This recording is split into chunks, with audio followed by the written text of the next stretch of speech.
बिस्मिल्लाहिर्रहमानिर्रहीम अस्सलाम वालेकुम। और अब हम सेकेंड ईयर की एक्सरसाइज है 4.3 इसके बहुत सारे क्वेश्चंस हमने डिस्कस कर लिए हैं।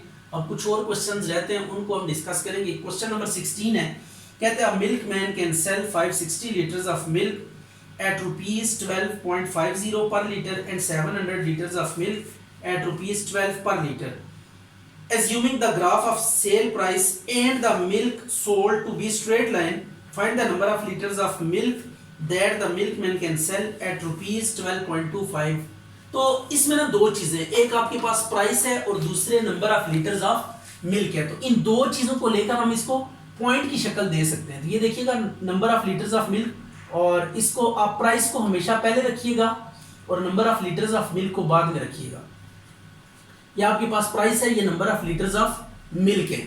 अब सबसे पहले कहते हैं कि जब वो प्राइस रखता है, आगे आप प्राइस और लीटर्स ऑफ मिल्क आपको गिवन है, तो पहले सबसे पहले जो प्राइस है वो 12.50 है। इस पे जो लीटर्स ऑफ मिल्क वो सेल करता है वो 560 लीटर्स ऑफ मिल्क सेल करता है। फिर इसी तरह नेक्स्ट पॉइंट है आपके पास, जब 12 रुपीज के हिसाब से सेल करता है तो जो मिल्क सेल करता है वो कितना है, 700 लीटर्स सेल करेगा। राइट हो गया। तो कहते हैं अगर यही रिलेशनशिप रहे, यानी इनका जो पॉइंट्स का रिलेशनशिप है वो लीनियर है, यानी लाइन है इनका ग्राफ, तो आप बताएं कि कितना मिल्क सेल करेगा। अगर प्राइस 12.25 वो चार्ज करता है तो देन कितने लीटर्स ऑफ मिल्क वो सेल करेगा, ये हमने डिटरमिन करना है।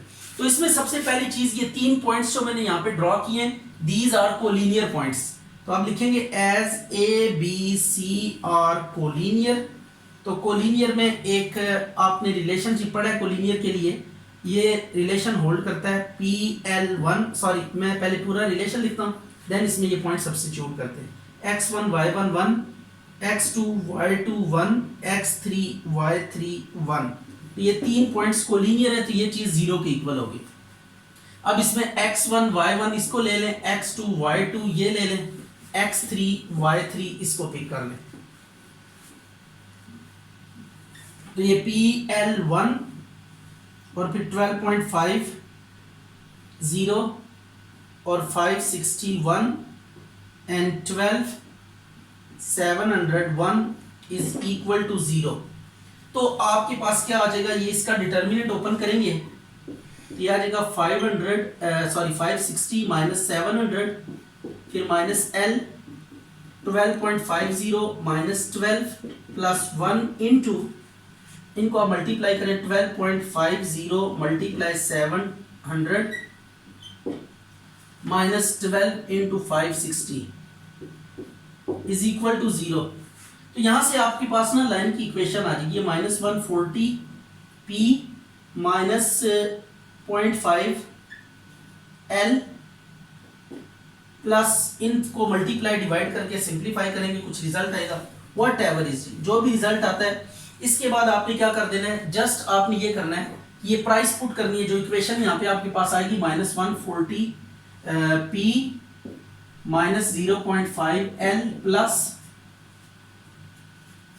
इधर जो भी आंसर आएगा कैलकुलेशन के बाद। अब when P is equal to, क्या पुट करेंगे, when P is equal to 12.25, तो ये P इधर पुट करें, minus 140 into 12.25 minus 0.5 litres of milk है, प्लस इधर कुछ भी आएगा, इनको मल्टीप्लाई करके प्लस माइनस करके L जब आप कैलकुलेट करेंगे तो ये आ जाएगा 630 लीटर्स ऑफ मिल्क आएगा आपके पास। राइट हो गया। तो ये आपके पास एक क्वेश्चन है जिसमें आपको तीन पॉइंट्स गिवन है, इनको लेकर आपने लाइन डेवलप की और फिर जो अननोन आपने डिटरमिन करना था by means of known value वो आपने कर लिया। नंबर 17 है, the population of Pakistan to the nearest million was 60 million in 1961। तो दो चीजें अब आपके पास, टाइम है और पॉपुलेशन है। तो टाइम जब भी आएगा उसको फर्स्ट लेंगे और बाकी पॉपुलेशन को सेकंड आपने लेना। ये एक जनरल ऑर्डर है या कन्वेंशनल ऑर्डर है, नॉट नेसेसरीली कि आपने इसको ऐसे ही लेना है। तो अगर इस तरह लेंगे तो it would be taken as mature. अच्छा भाई, तो अब ये पॉपुलेशन है और टाइम है आपके पास। तो टाइम कितना है, 61, 1961, और पॉपुलेशन है पाकिस्तान की 60 मिलियंस। उसके बाद इवेंचुअली 1981 में आबादी होगी कितनी जी, 95 मिलियंस। अगर कहता है कि इनका भी ग्राफ स्ट्रेट लाइन है, टाइम और आबादी के बढ़ने का जो ग्राफ है अगर वो स्ट्रेट लाइन है, तो कहता है कि आपने पॉपुलेशन फाइंड करनी है व्हेन टी इज व्हाट 1947, और पॉपुलेशन फाइंड करनी है व्हेन टी इज व्हाट 1997। ये 2 ईयर्स के लिए आपने पॉपुलेशन डिटरमिन करनी है। उससे पहले आपको एक और भी चीज फाइंड करनी है कि स्ट्रेट लाइन फाइंड करनी है। ये इनकी जो लाइन बनेगी वो स्ट्रेट लाइन की इक्वेशन भी फाइंड करनी है। तो अब वही चीज है, as A B C are collinear, अगर ये तीनों पॉइंट्स कोलिनियर है तो सो क्या होगा, x1 y1 1, x2 y2 1, x3 y3 1 का डिटर्मिनेंट 0 के इक्वल होगा। तो अब इनकी वैल्यू सब्स्टिट्यूट करें, TP1 1961 और ये 60 आ गया, 1 1981 95 1 का डिटर्मिनेंट 0 के इक्वल है। अब ये डिटर्मिनेंट ओपन करेंगे, एक्सपेंड करना है आपने इसको, तो आपके पास इक्वेशन आ जाएगी और इक्वेशन के बाद फिर हम फर्दर प्रोसीड करेंगे। जो गिवन वैल्यूज हैं उन्हें हम क्या करेंगे, सब्स्टिट्यूट करेंगे। तो ये P आ गया, अब ये आ गया 1961 1981 11 प्लस 1 1961 60 और 1981 95 का डिटर्मिनेंट इज इक्वल टू 0। अब ये डिटर्मिनेंट एक्सपेंड करें, 60 minus 95 minus P 1961 minus 1981 plus इनको भी मल्टीप्लाई करना है बाय मींस ऑफ कैलकुलेटर। अच्छा, तो इसका ना आपने डिटरमिनेंट एक्सपेंड करने के बाद कुछ कैलकुलेशन के बाद आपके पास ये इक्वेशन आएगी। इसमें हमने ना 5 से डिवाइड किया है, 5 से डिवाइड करने के बाद ये एक सिंपल थोड़ी इक्वेशन आ जाएगी। अब इसके बाद जब ये इक्वेशन आ गई तो पहला हमारा पार्ट कंप्लीट हो गया कि इक्वेशन ऑफ लाइन हमने डिटरमिन करनी थी। सेकंड कहता है पॉपुलेशन फाइंड करें जब टी यानी टाइम क्या है 1947, तो टी जब 1947 पुट करके आपने पी डिटरमिन किया तो 35.5 मिलियंस पॉपुलेशन आ गई। और when T is equal to 1997 substitute करेंगे, इसको सॉल्व किया तो 123 मिलियंस आ गई 1947 में। अबाउट 12 करोड़ बनती है ये, ठीक है। तो ये आपके पास पॉपुलेशन फाइंड करने का हमने पहले 3 पॉइंट्स गिवन थे, कोलिनियर थे, तो उससे कोलिनियर वाला रिजल्ट यूज करके आपने लाइन की इक्वेशन फाइंड की। फिर जो अननोन वैल्यू थी बाय मींस ऑफ नाउन, उसको हमने क्या किया, डिटरमिन किया। अच्छा जी, क्वेश्चन नंबर 18 है, a house was purchased for ₹1 million in 1980। यहाँ पे भी टाइम है और प्राइस है, तो टाइम और प्राइस को लेकर आपने पहले 3 पॉइंट सेट करने हैं। ये टाइम और प्राइस है, कहते हैं कि इसकी प्राइस 1 मिलियन थी, 1 मिलियन थी कब, 1980 में, राइट हो गया। उसके बाद 1996 में इसकी प्राइस 4 मिलियन होगी, 4 मिलियन प्राइस होगी कब, 1996 में। तो कहते हैं कि अगर इनके बीच में जो ग्राफ है प्राइस और टाइम के बीच में अगर ग्राफ स्ट्रेट लाइन है तो आपने स्ट्रेट लाइन फाइंड करनी है, ठीक हो गया। स्ट्रेट लाइन आपने बतानी है और प्राइस बतानी है जब टाइम क्या था, 1990 था। 1990 में आपने इसकी प्राइस भी बतानी है। तो अब वही काम है, 3 पॉइंट्स कोलिनियर है तो कोलिनियर वाला यहाँ पे कंडीशन आप अप्लाई करेंगे, as A B C are collinear. So collinear के लिए TP1, अब ये डायरेक्टली हम कर रहे हैं बिकॉज 2 क्वेश्चंस में हम पूरा फार्मूला लिख चुके हैं। 1996 4 1 is equal to 0, T1 minus 4 minus P 1980 minus 1996 plus 1 into, इसको मल्टीप्लाई करें तो यह आ जाएगा 0।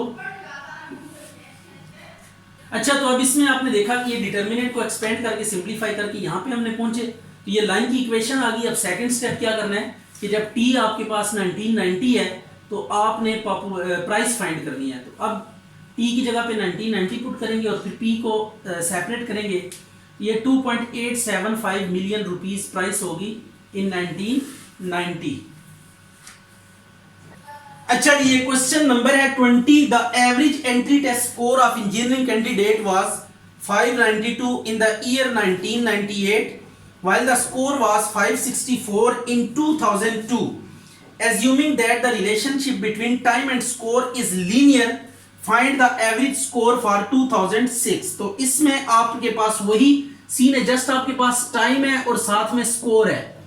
तो टाइम और स्कोर आपको गिवन है, तो सबसे पहले टाइम था 1998 और स्कोर था 592 और उसके बाद 2002 में स्कोर कितना हो गया? स्कोर हो गया आपके पास 564, राइट। तो ये आपके पास पहले 592 था, देन 564 हो गया। कहते हैं अगर इसी तरह ग्राफ इनका स्ट्रेट लाइन रहे तो आपने स्कोर बताना है 2006 में। तो अब ये काम भी आपने वैसे ही करना है, बिल्कुल इस क्वेश्चन की तरह ये आपने फर्स्ट ऑफ ऑल ये काम करना है कि ये कोलिनियर है तो ये डिटरमिनेंट वाला मेथड अप्लाई करेंगे और उसके बाद इक्वेशन आएगी, उसमें t की वैल्यू पुट करके आपने s कैलकुलेट कर लेना है। तो it is quite simple question, तो you have to try this at home. अब आपने क्या करना है जी, क्वेश्चन नंबर है 20, इसमें क्वेश्चन नंबर है 19। तो 19 में ये था क्वेश्चन नंबर 20 और अब हम 19 डिस्कस करने लगे। कहते हैं वाटर का जो फ्रीजिंग और बॉइलिंग पॉइंट है सेल्सियस में और फ़ारेनहाइट में, उसकी आपने वैल्यूज बतानी है। तो ये आपके पास दो तरह के टेम्परेचर है, डिग्री सेंटीग्रेड और फ़ारेनहाइट, राइट हो गया, डिग्री सेंटीग्रेड और फ़ारेनहाइट। तो पानी का जो फ्रीजिंग पॉइंट है वो आपको याद करना है जुबानी, फ्रीजिंग पॉइंट 0 डिग्री सेंटीग्रेड है और फ़ारेनहाइट में ये 32 होता है, राइट हो गया। और इसका जो बॉइलिंग पॉइंट है बीपी, इसको भी आप याद कर लें। बॉइलिंग पॉइंट ये 100 डिग्री पे बॉयल करता है, इस टेम्परेचर पे जो रावलपिंडी का टेम्परेचर है, और बॉयल करता है कितने पे? 212 फ़ारेनहाइट पे। तो ये डिग्री सेंटीग्रेड और फ़ारेनहाइट में फ्रीजिंग और बॉइलिंग पॉइंट वाटर का हमने लिख दिया। अब इनको लेकर आपने इनके रिलेशनशिप का फार्मूला बताना है। तो ये जो ग्राफ है ये भी कहता है कि स्ट्रेट लाइन है, तो स्ट्रेट लाइन है तो mean as A B C are collinear. A B C आपके पास क्या है? कोलिनियर है। तो कोलिनियर होने की वजह से आप वही रिलेशनशिप यूज करेंगे, CF1 0 32 1 और 100 212 1 इज इक्वल टू 0। ये डिटर्मिनेंट आपने एक्सपेंड करके इसको सिंप्लीफाई करना है। तो आपके पास जो F आ जाएगा ये आएगा 9/5 C प्लस 32। ये आपके पास आंसर आ जाएगा फ़ारेनहाइट के लिए। फ़ारेनहाइट और डिग्री सेंटीग्रेड में रिलेशनशिप का ये रिजल्ट आ जाएगा। अच्छा, अब अगर इन दोनों पॉइंट्स को ग्राफ पे प्लॉट करना हो ना तो इट इज क्वाइट इजी। पहला वाला 0 है तो ये 0 ही होगा, y 32 है तो y एक्सिस के अलोंग आपने 32 यूनिट्स ट्रेवल करना है। तो यहाँ पे कहीं पहला पॉइंट आपके पास ड्रॉ होगा, दैट इज B.0 और 32। और इसी तरह ये 100 तो 10 20 30 एंड इसी तरह आप यहाँ पे 100 तक काउंट करेंगे तो 100 इधर की आएगा। और ये 2 12 तो 50 का गैप रख ले, 50 उसके बाद 100 150 200 और यहाँ पे कहीं 230। तो ये इसके सामने ना इधर से 100 इधर 32 के सामने ये पॉइंट मार करें, इनको ज्वाइन करेंगे तो ये जो लाइन होगी ये बेसिकली फ़ारेनहाइट और डिग्री सेंटीग्रेड के बीच में रिलेशनशिप की लाइन है। अच्छा जी, आपके सामने 3 पार्ट्स गिवन है, ये 3 लाइंस गिवन है बेसिकली। इनमें आपने स्लोप इंटरसेप्ट फॉर्म फाइंड करनी है। तो स्लोप इंटरसेप्ट फॉर्म आप याद कर लें कैसी होती है। ये फॉर्म है जी स्लोप इंटरसेप्ट फॉर्म। इसको हम लिख लेते हैं एक दफा ताकि आपको अंडरस्टैंड करने में कोई प्रॉब्लम ना हो। तो this form is basically slope intercept form. mx plus c, m यहाँ पे किसको इंडिकेट करता है? स्लोप को, और c यहाँ पे क्या है? बेसिकली इंटरसेप्ट है। c क्या है? इंटरसेप्ट। तो ये स्लोप इंटरसेप्ट फॉर्म हमने कैलकुलेट करनी है। तो इसमें जस्ट आप देखें कि y को हमने आइसोलेट करना है। तो y को जब अलग करेंगे तो आपके पास रिक्वायर्ड स्लोप इंटरसेप्ट फॉर्म आ जाएगी। ये 2x plus 11 is equal to 4y।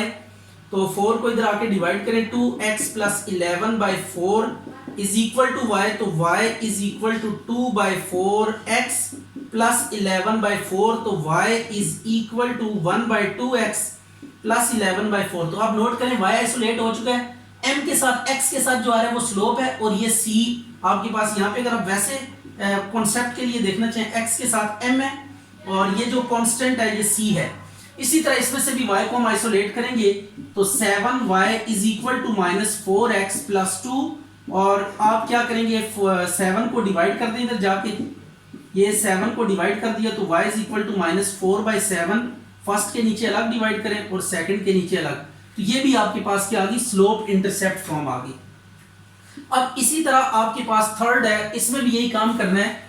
15y is equal to 8x plus 3, तो y is equal to 8x plus 3 divided by 15, तो y is equal to 8/15x plus 3/15, तो y is equal to 8/15x plus 1/5। तो ये भी आपके पास क्या है, स्लोप इंटरसेप्ट फॉर्म है। जस्ट आपने करना कुछ यूं है कि आपने y को अलग कर देना है और टर्म्स को ब्रेक करके लिखना है, राइट। होल जैसे ये 7 होल डिवाइड हो रहा है, ये काम नहीं होना चाहिए। तो ये दो काम आपने करने हैं तो स्लोप इंटरसेप्ट फॉर्म आपके पास आ जाएगी। अच्छा जी, अब हम आते हैं टू इंटरसेप्ट फॉर्म की तरफ, एक्स ओवर वाई ओवर, और ये ए यहां पे होता है एक्स इंटरसेप्ट। एक्स इंटरसेप्ट यहां पे ए है और वाई इंटरसेप्ट क्या है, बी है। ये एक्स और वाई इंटरसेप्ट से यहां पे ए और बी, एक एक्स इंटरसेप्ट है और दूसरा वाई इंटरसेप्ट है। अब आप एक्स इंटरसेप्ट फाइंड करेंगे और y intercept. For x intercept put y is equal to 0, 2x minus 0 plus 11 is equal to 0, minus 11/2, और for y intercept put x is equal to 0, तो y is equal to 11/4 आ गया। तो अब ये आपके पास x और y इंटरसेप्ट आ चुके हैं। अब इनसे आप क्या करेंगे, नॉर्मल की इक्वेशन, ये आपको पता है ये a है बेसिकली और ये आपके पास क्या है, b है। तो टू इंटरसेप्ट फॉर्म क्या होगी, two intercept form is x over a plus y over b is equal to 1। तो a की वैल्यू यहाँ पे कितनी है, -11/2, और b की वैल्यू कितनी है, 11/4 इज इक्वल टू 1। इसी तरह इसके लिए भी हम यही काम करेंगे। For x intercept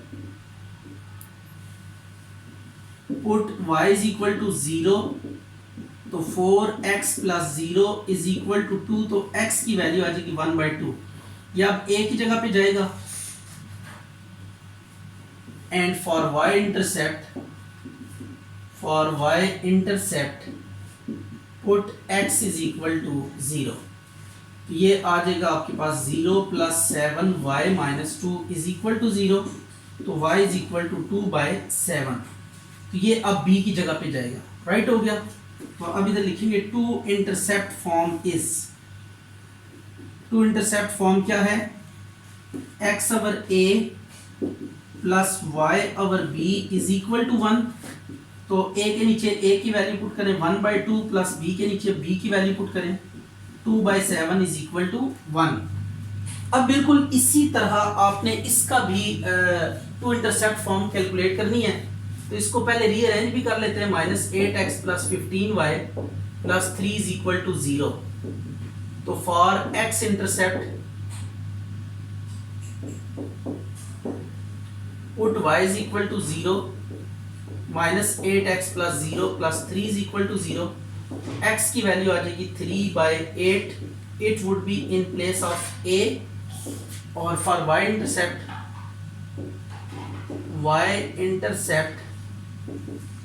put x is equal to 0, 15y plus 3 is equal to 0, तो y आ जाएगा -1/5, तो ये b की जगह पे जाएगा, राइट हो गया।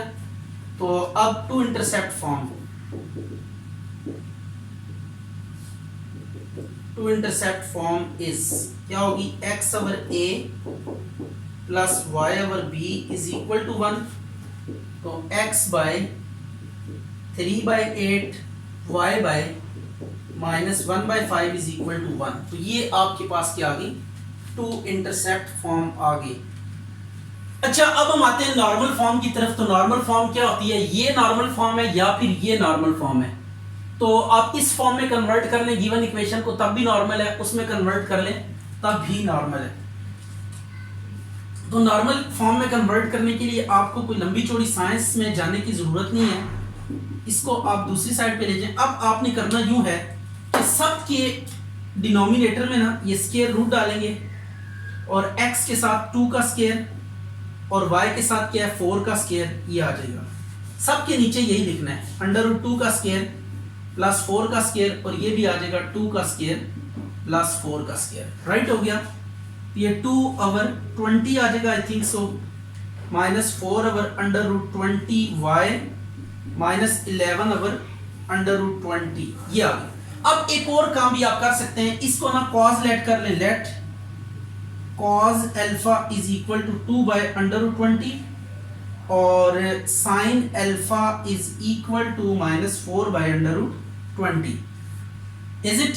और अल्फा की वैल्यू डिटरमिन करनी है। आप देखें कॉज पॉजिटिव है और साइन क्या है, नेगेटिव है। राइट हो गया। कॉज पॉजिटिव साइन, तो कॉज किस में पॉजिटिव होता है, कॉज फोर्थ क्वाड्रेंट में पॉजिटिव होता है। कॉज फोर्थ क्वाड्रेंट में पॉजिटिव होता है। तो अब ये फोर्थ क्वाड्रेंट में एंगल फाइंड करने का प्रोसीजर क्या होता है कि जो भी आपके पास एक्यूट एंगल आएगा उसको 360 में से माइनस करेंगे, 360 माइनस थीटा। तो अब alpha is equal to cos inverse 2 by under root 20 होगा and alpha is equal to cos inverse 2 by under root 20 को कैलकुलेट करें, इसकी जो भी वैल्यू आएगी तो फोर्थ क्वाड्रेंट के लिए 360 डिग्री माइनस ये अब जितना भी आएगा, ये सपोज कर लें ये कितना है 41 डिग्री आया, तो ये अल्फा की वैल्यू आ जाएगी 119 डिग्री। ये कैलकुलेटर से चेक करिएगा आपके पास। ये तो फोर्थ क्वाड्रेंट के लिए कॉस पॉजिटिव साइन नेगेटिव, तो ये फोर्थ क्वाड्रेंट है, तो ये आपके पास आ गया 319। राइट हो गया डिग्री। अब आपने क्या करना है, अल्फा की ये कॉस अल्फा, अब आपने नॉर्मल फॉर्म जो दूसरी है वो यूज करेंगे यहाँ पे आल्सो। ये चेक करिएगा जरा, नॉर्मल फॉर्म क्या होगी यहाँ पे, cos alpha x plus sine alpha y is equal to p. तो अब देखते हैं जरा, अल्फा की वैल्यू तो आपके पास कितनी आई है 319 degree x plus y sine 319 degree, और p की वैल्यू जो कांस्टेंट है इट वुड बी p, तो p आ गया minus 11 by under root 20। Right, तो आप इस तरह भी लिख सकते हैं, x को पहले लिखें, फंक्शन को ट्रिग्नोमेट्री को बाद में लिखें, जो कन्वेंशनल टेक्निक है। तो ये आपके पास नॉर्मल फॉर्म आ चुकी है।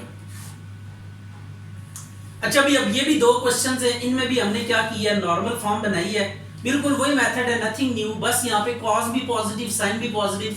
तो फर्स्ट क्वाड्रेंट है, जब फर्स्ट क्वाड्रेंट हो ना तो एंगल के साथ हम कुछ भी नहीं करते, जैसे होता है वैसे ही रख लेते हैं। तो अब इसको मैंने आर्बिट्रेरी वैल्यूज ली है 61 डिग्री, आपने कैलकुलेटर से प्रॉपर जो भी वैल्यू होगी वो लेके आपने यूज करना है उसको।